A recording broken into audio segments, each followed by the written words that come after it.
Okay, well, I'm going to call this meeting to order. And I thought we could combine the roll call with the board member introductions, if that sounds okay to everybody. I am Eve Lacey. I am the current board chair, and I have been a museum volunteer for some years, and I've been on this board for a number of years as well. So I welcome all the new members and everybody else. It's nice to see you. It's been a while. So if you don't mind, I'll just call out names if we could start that way. Kim, would you mind introducing yourself first, please? I'd be happy to. Thanks, Eve. Welcome, everybody. I am Kim Manager. I'm the director of the Longmont Museum.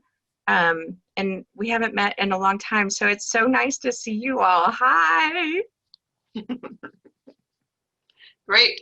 Thank you very much. And since we're on the administrative people, Eric, would you like to introduce yourself? Hi, everyone. I'm Eric Mason. I'm the curator of history here at the museum. And so I usually present about the things that the museum is proposing to bring into the collections. Great. Thank you, Eric. Joanne, do you want to go next, please? Sure. Hi, I'm Joanne McCoy. My title is Executive Assistant, and I am your secretary. Perfect. And then just to stay with the staff, Eileen, would you like to introduce yourself? Hi, I'm Eileen Gigina. I'm the registrar at the museum. I am sitting in and will help Eric out. Cool.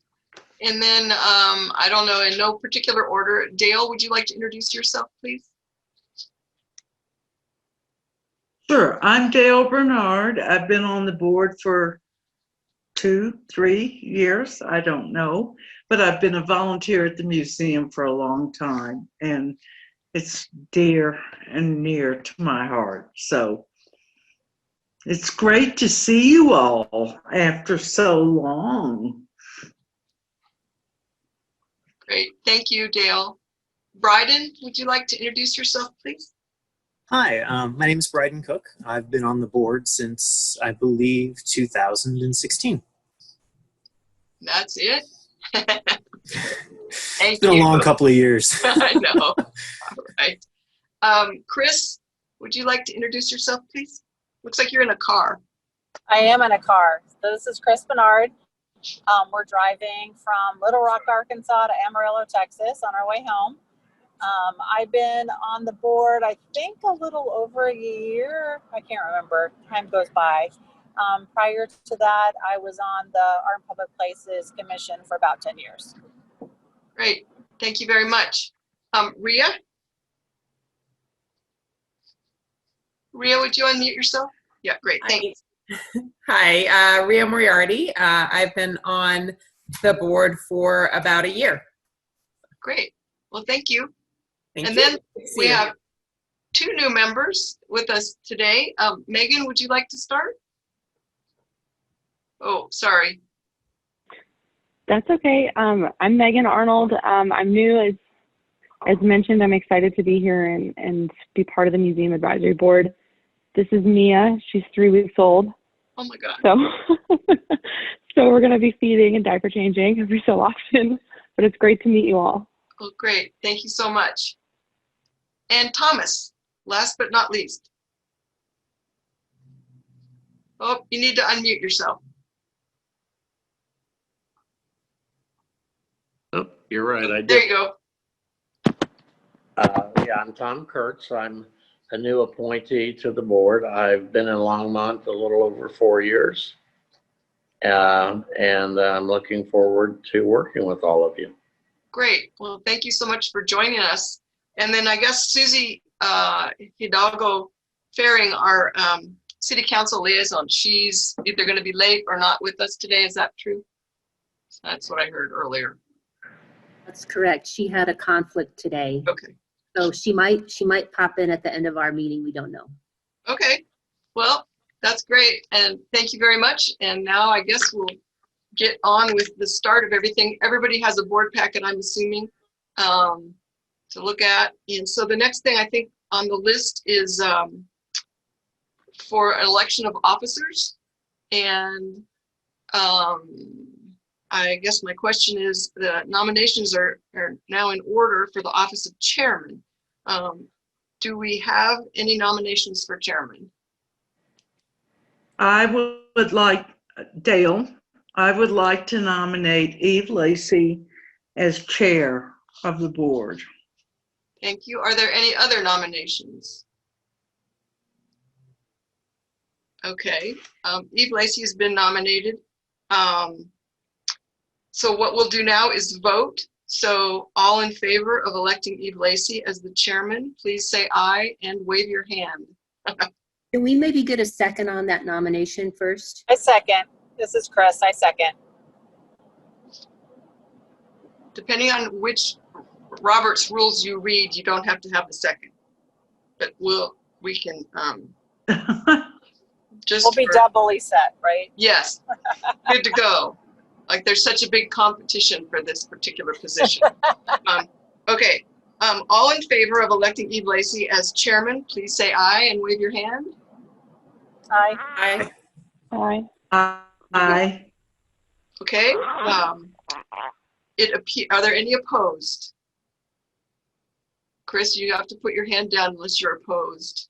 Oh, sorry, yes. I mean, if you're opposed, it's okay. No, I was waiting for my name to be called. All right, so because it was unanimous, Eve Lacey is elected chairman. So now I would like to take nominations for vice chairman. Do we have a nomination for vice chair? Dale, I would like to nominate Bryden Cook as vice chair. And I will second that. Are there any other nominations? Okay. So we're going to vote. So all in favor of electing Bryden Cook as the vice chair, please wave and say aye. Aye. Aye. Oh, thank you very much. Opposed? Anyone opposed? Okay. So at this point, Bryden Cook has been elected as the vice chair, which is yay. So that's great. Thanks, Joan. Bryden. Thank you very much. And then our secretary is Joanne, per our bylaws.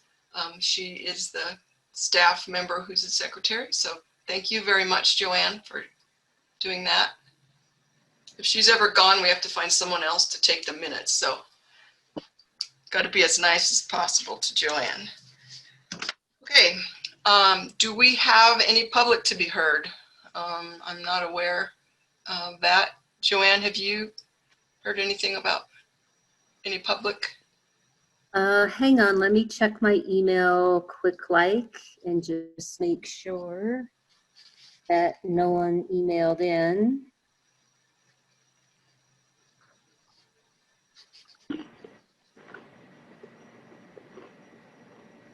Yeah, I see no one that wants in the meeting, so we have Okay. no public invited. All righty. So then we're going to move on to approval of the minutes, which you should have all gotten, and it's very strange, but it's from February. So I hope you had a chance to look at it. Does anybody have any remarks, or did anyone notice any issues with the minutes? If so, you just raise your hand and you can talk. Okay, crickets. Okay, do I hear a motion to approve the minutes? Motion to approve the minutes. Okay, Bryden, thank you very much. Do we have a second? This is Rhea. I second. Great, thank you very much. All in favor of approving the minutes, please wave your hand and say aye, or just wave your hand. Aye. Aye. And anyone opposed? Okay, so the minutes from February 19th are approved unanimously. So this is going to be one of our shortest meetings on record, except for the preliminary stuff we had to do before the meeting started. So Eric, would you mind walking us through the accessions that you have for us? All right, well, I have a PowerPoint, so we can all be looking at the same thing. So staff, if you could cue that up.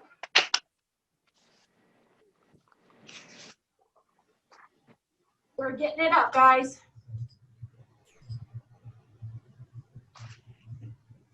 All right, so we have quite a number of accessions since we have not met since February. This is the August 2020 proposed accessions to the museum collection. Go ahead and go to the next slide.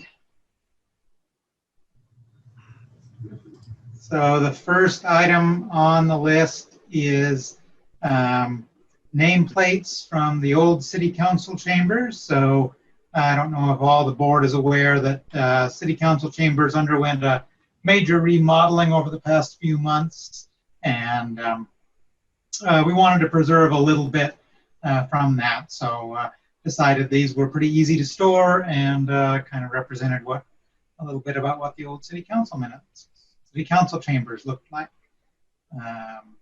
Any questions on this accession? Everybody else's titles on the top. Oh, yeah, that is weird. If not, we'll move to the next slide. So this is basically a notebook full of slides.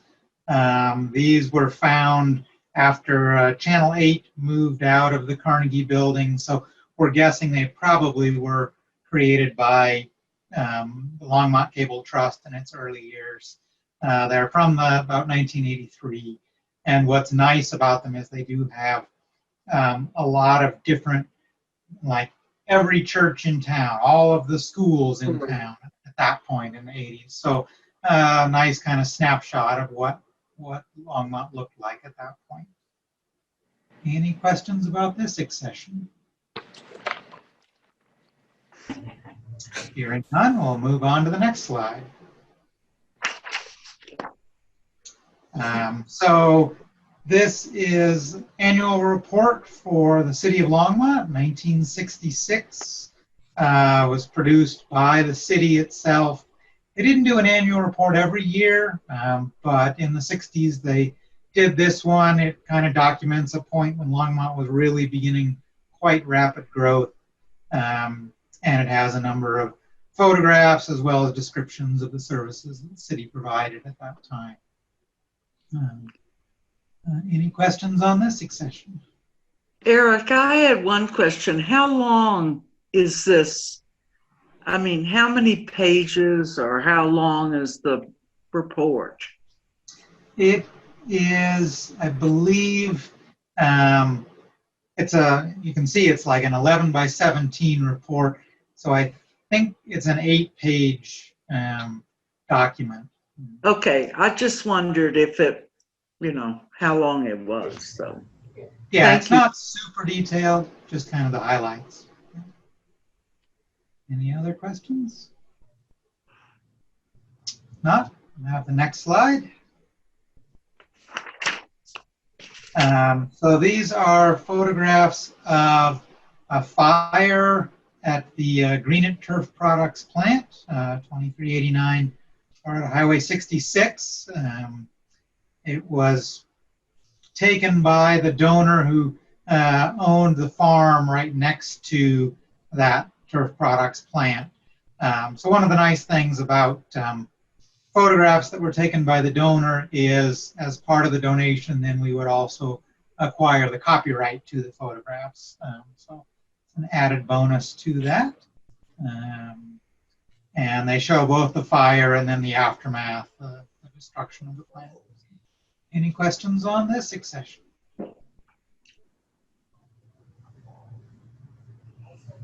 All right, we'll have the next slide then.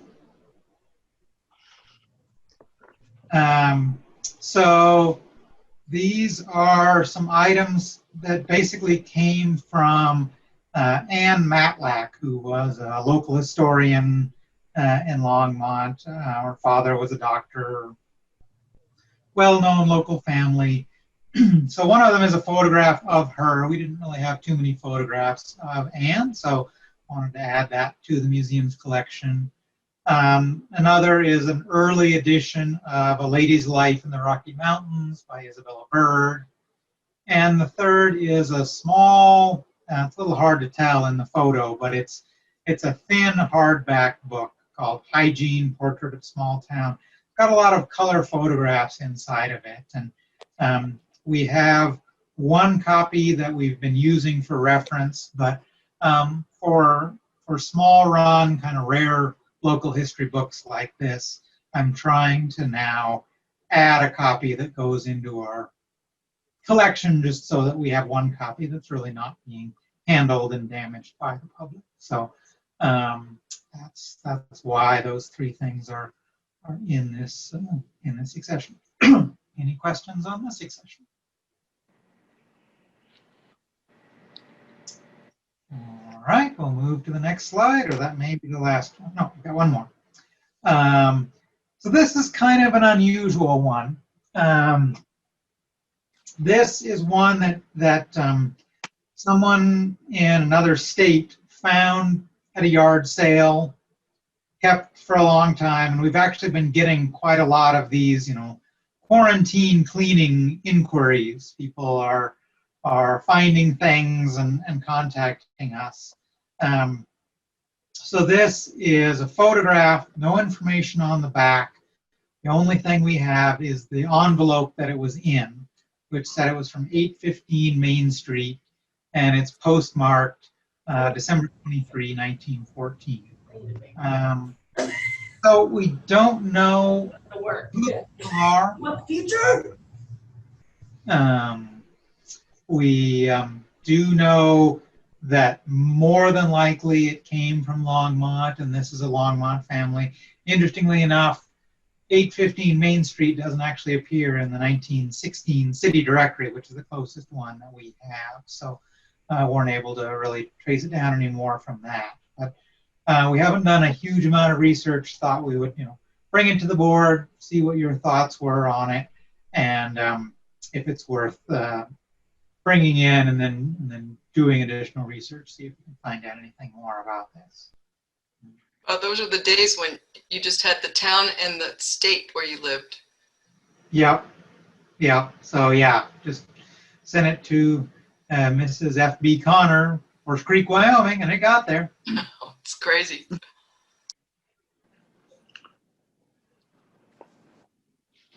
Any other questions on this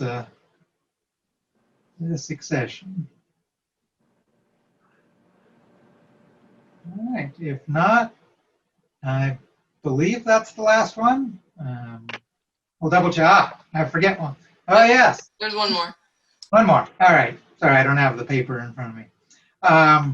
So the Bill and Lila Stewart family, if the board is not aware, they are the family that funded the Stewart Auditorium in large part, as well as a significant donation to the original construction of the current museum.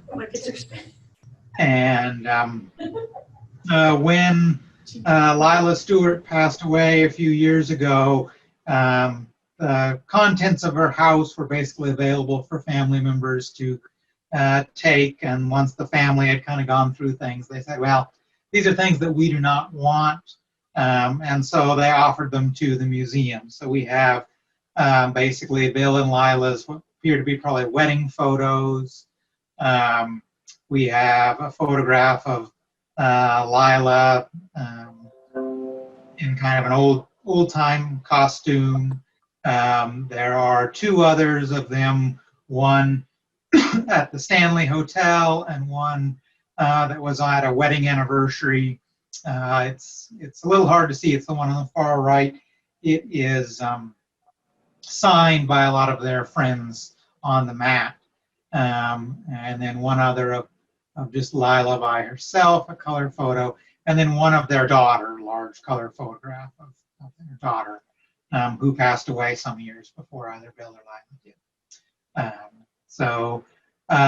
Our plan with these is we would not leave them framed. we would take them out of the frames, other than probably the one that has the map on it. We might leave that one framed, but all the rest we would take out so they're a little easier to store and store them in pamphlets. That is the thinking on that. Any questions on that one? Okay, well, if nobody has any questions for Eric, then I would love to have a motion to accept all of these accessions. If someone would like to make that. I move. Chris moves. Do we have a second? This is Rhea. I'll second. Thank you, Rhea. Let's vote. All in favor, please say aye and wave your hand. Aye. Aye. Aye. Opposed? Anyone opposed? Okay, so there are unanimous approval of the accessions as presented. Thank you. Thanks, Eric. So I don't know what we should do next except for listen to Kim tell us all of the things that have been happening since March. What is it? What did we decide? March 15th or 14th? Yeah, something or like that. Yeah. Yeah, it's it feels like a lifetime and yesterday, right? Right. And so, you know, the thing that has happened, and we're all very grateful, is that the city has continued to pay staff through all of this. And so even our front desk staff, whose job is really dependent on having visitors in the building, we've been able to find other projects for them to work on. And so even though our doors were closed, we were all still very, very busy behind the scenes. And I tried to share a few directors' reports with you all while we were closed and unable to meet. So certainly if you have questions about those other reports that I shared with you prior to this, let me know. We do, I think, have a few on this latest report that are kind of reiterations from previous reports. So I'm just going to hit the highlights here. I don't want to read all of it to you. You've got it in your packet. But again, if you've got any questions, feel free to let me know and we can stop and discuss things in more detail. I think one of the biggest ones that I want to reiterate for everyone is that we were able to achieve the SCFD Tier 2 qualification. And I'm just going to go into that a little bit, especially for our new board members. It might be worth explaining exactly what that is and what it means for us. The SCFD is the Scientific Cultural Facilities District, and it's basically a tax revenue source for us that is part of a 7-county region around the Denver area. And it's a sales tax. And so basically we get a small portion of things that come in from people who are buying things. And we've been kind of eyeballing this Tier 2 qualification for several years now. And the way that SCFD works is that it's broken up into Tier 1, Tier 2, Tier 3. Tier 1 organizations are the big ones in Denver, and it's the Art Museum, it's the Zoo, it's the Botanic Gardens, it's the Museum of Nature and Science, and the Performing Arts Center. And they get the lion's share of the money. Tier 2, which is now where we are, is kind of that middle section, and there's the way to get into Tier 2 is by your revenue. There's a revenue threshold that you have to meet in order to be able to achieve that status. And we were able to do that in our last fiscal year, so 2019. And so prior to that, we were in Tier 3. And Tier 3, as a Tier 3 organization, we were getting, you know, $20,000, $25,000 a year. I think we got up to about 30 at some point. It fluctuated a lot, but it was never a huge amount of money. We were thankful for it, but it was never a huge amount of money. So this bump into Tier 2 is going to take us from about $20,000. We got $23,000 last year to $125,000. So a significant bump in revenue that we are going to get as a result of achieving this Tier 2 status. That $125,000 is actually an estimate that is based on the projections. I actually think that we're going to see more than that. What the board did is that they actually took their revenue projections and scaled them back 30%. And that's what we see with that $125,000. What they're actually seeing is more like 8% of a reduction as a result of the coronavirus. And so I think that in reality, we're going to see even more than $125,000. And that's going to start, we're going to start seeing those distributions in September. So that's a really big deal. The other thing that is happening with SCFD, because all of these tier 2 organizations have been really hit hard by the coronavirus, and they've been, kind of appealing to the SCFD board to say, how in the world are we going to meet this threshold again? And the board has been trying to be very responsive to this, because the reality is that if tier 2 organizations are not able to hit that threshold, then it means that they drop down back into the tier 3 organizations, which would really decimate tier 3. So as a result of it, what they have ended up doing, and we are gonna, the 27th of August, this will become official because the board will vote on it. What they have proposed is that they will maintain all of the financial information for the 2021 budget based on 2020. For us, that means that we will use the completed fiscal 2019 year. And so we'll basically resubmit exactly the way that we submitted this year.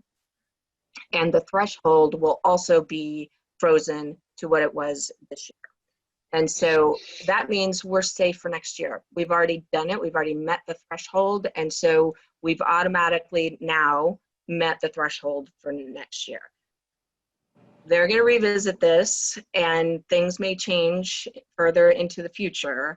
But for this year and then for next year, we are safe and we are in tier 2. So that's really, really good news. So I just wanted to, if you guys have any questions about that, that's probably our really biggest thing that's been going on kind of behind the scenes. So feel free to ask questions if you guys have any. Like I said, this is something that we've been really keeping our eyes on for years now, and we feel really quite excited that we were able to meet that threshold. And it's such a weird time for it to have happened because we're now in this strange coronavirus world. Okay. Yeah, I don't really have a question, but I just wanted to say that that's great. That was my question, whether or not we were going to qualify next year. So it's great to know that they're going to go ahead and freeze that status. Yeah, it's not official. They will get it approved at their next board meeting, which is on the 27th of August. But I can't foresee that there would be any reason it wouldn't happen.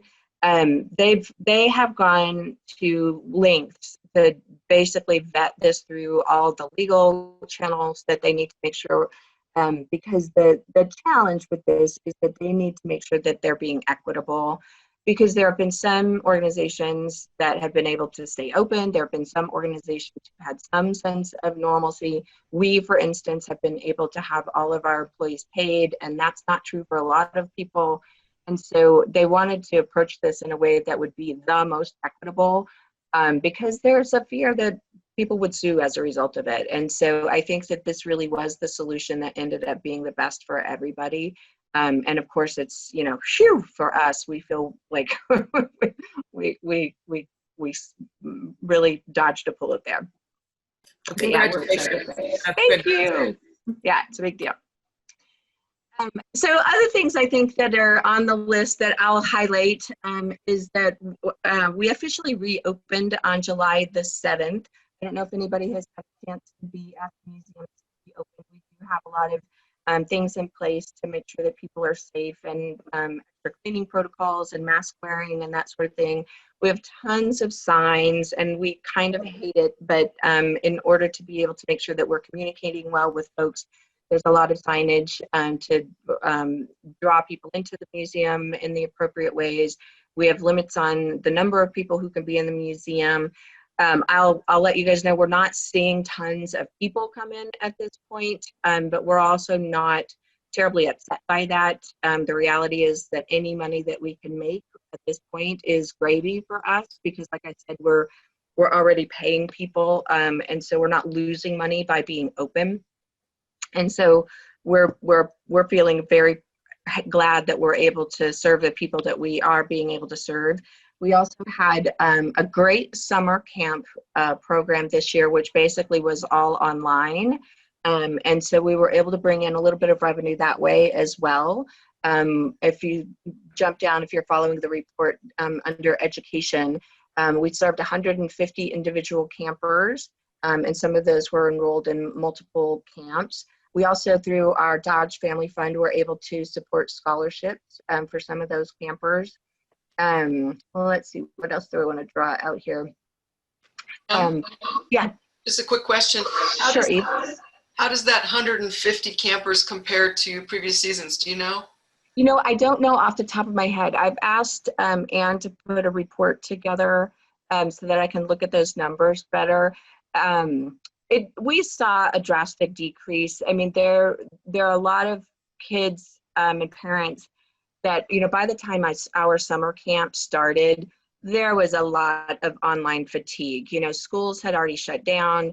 They had already taken a lot of things online. We definitely saw the effects of a lot of online learning fatigue. It did pick up a little bit as we got into the season. And so I think the first camps were the ones that were impacted the most.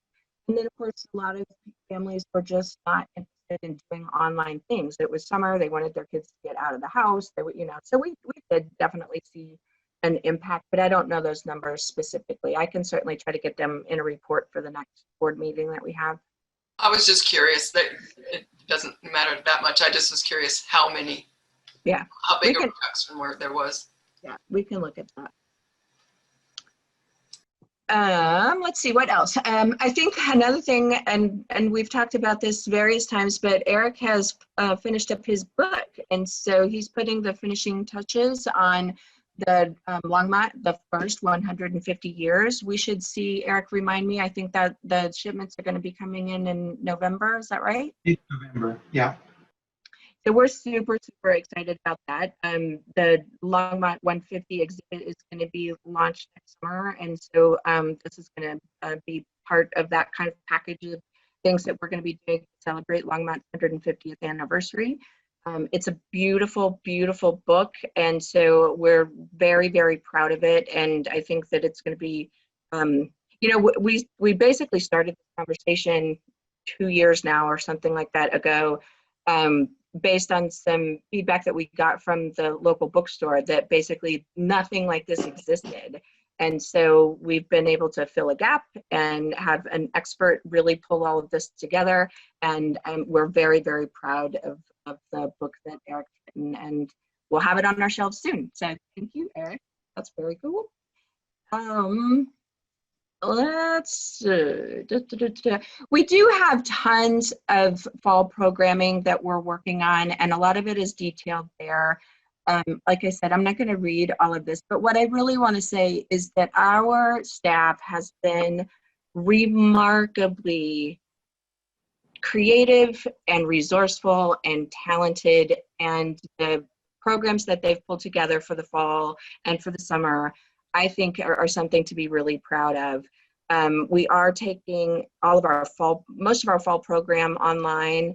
We just don't feel comfortable with the way that things are looking in terms of the virus. And so we're with caution, we're bringing most of those programs online. We do have some walking tours that we're doing that are very small. And so we're able to control numbers of people that way. But I think this is the most creative lineup that we've done since I've been at the museum for 3 years. And so again, you know, silver linings that are happening as a result of being closed and being able to kind of focus on some things. And so very, very cool programs that we're looking forward to in the fall.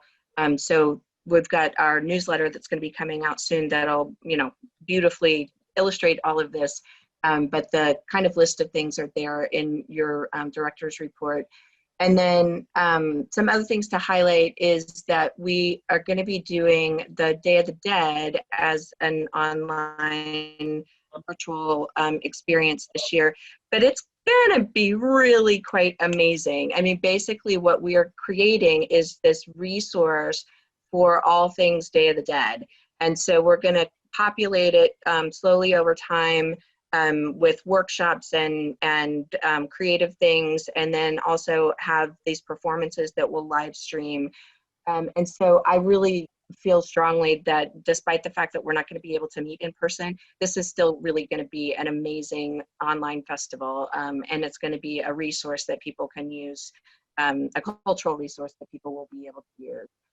And then the other piece of that is that in the galleries, we're going to do what you're used to seeing, the altars are going to move from the atrium back into the gallery space. So we'll be able to feature the altars. And then we're going to have basically two halves of the gallery. And the other half of the gallery, we're going to feature an artist from Denver whose name is Tony Ortega. And his work is really founded in a background of Hispanic heritage. And so it's very relevant to the Day of the Dead celebration. And so to celebrate the 20th anniversary of the Longmont Museum celebrating Day of the Dead, we're really trying to commemorate it in a way that's a little bit more than what we've done in the past. And so again, this is another silver lining from Day of the Dead, because we hadn't planned on doing it this way. And we needed to kind of shift our gears when all of this happened. And so we're very pleased to be able to host Tony in the space. And then we also were able to partner with the Art in Public Places program, and they have commissioned Tony to do a commemorative mural downtown. And so there'll be kind of an enduring reflection on this 20th anniversary time. So we're pleased that that was able to kind of come together too in this weirdo time that we're living in. So I think that's the last thing that I'll call out on the, maybe one other thing I'll call out on the director's report, which is that we're going to do, instead of the holiday festival that we typically do in the Stewart Auditorium, we're going to do a webathon. So we're going to do this holiday fundraiser webathon. And so spread the word about that. I think it's going to be a really very exciting thing that we pull off that's going to hopefully bring in a little bit of money for us in this time that we've been closed and not being able to bring in some revenue. And I trust Justin to really do something very exciting. He's been able to pull off some pretty great programming while we've been closed and haven't had the ability to have folks in the auditorium. And I'm sure that he's going to do the same with this as well. So with that, if you guys have any questions about the director's report or things that are going on. All righty, Eve, back to you. All right, cool. Well, you know, if we don't have to buy our fancy holiday outfit for this year, we can spend it at the webathon. There you go. Oh man. We have, I mean, it might be worth noting, you know, with like stimulus that were happening, we saw some money coming in from people that just, that they were still doing okay financially and they wanted to support us. So that felt really good. Yeah, it's been interesting on the membership side too. We've had people who, you know, normally we send out renewals to people because people forget to renew, and a lot of people have been sending them in anyway, so, and with a donation, so that's been really nice. Okay, so I don't think we have any old business, unless I'm forgetting something, Joanne. But we do need, apparently we need to talk about, or just clarify when our future meetings are going to be this year, and when and where, and then where the information about those meetings get posted. So part of what we have to do, or what Joanne takes care of, is that the notice that we're going to have these meetings gets posted at several places, I believe, in the city, so that the public is aware of it if they want to attend. So Joanne, would you mind just reviewing what we're doing? And then I guess, I don't know if we need to vote on this or if we can just keep status quo here, or how we.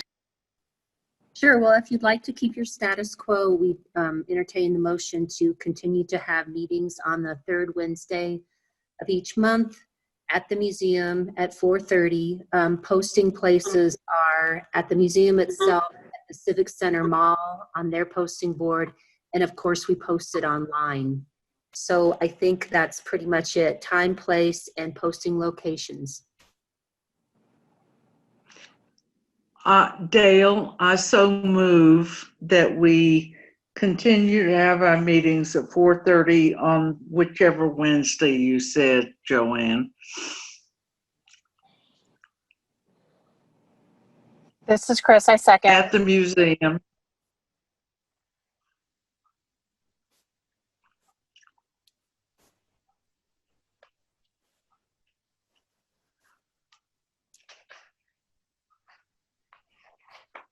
Eve, I think you have to unmute. Sorry, remedial here. All in favor of keeping the meeting at the same time in the same place and the same day of the month, please say aye and wave your hand. Aye. Anybody Aye. opposed? Okay, so we'll go ahead and continue the same time, and then I don't know if we need a separate motion, Joanne, for the posting locations, or do you want to just go ahead and include that in? I can lump all that in with one motion. Okay. All right, thank you. So does anyone have comments of any type that they would like to make now that we're almost at the end of the meeting? No comments? Well, my only comments are that I hope that we'll get to the point where we'll be able to have these meetings in person, even if we have to do it in one of the larger classrooms or something at the museum, so we can have some social distancing. But it's been great to see everybody. And thank you so much for the 2 new members for joining us. We're really looking forward to having your input. It's always good to get another point of view. And then next time, I think Eileen should have her baby with her too, so we can see the 2 babies. I know that's not very professional. Okay, if there aren't any comments, go ahead. Oh, no. She's laughing. Okay. If there's nothing else, then I guess we will adjourn this meeting. By my clock, it's 5:14. So thank you all. Thanks, Eve. And have a nice evening. You too. Thank you. Have a good Bye, trip. everybody. Thank you, staff. Bye, everyone. Thanks. Nicole. Thank you so Yeah, much. thanks, Thank Steph and you. Nicole. Good to see everybody. You too. Bye, everyone. Thank you, everybody. Bye. Bye.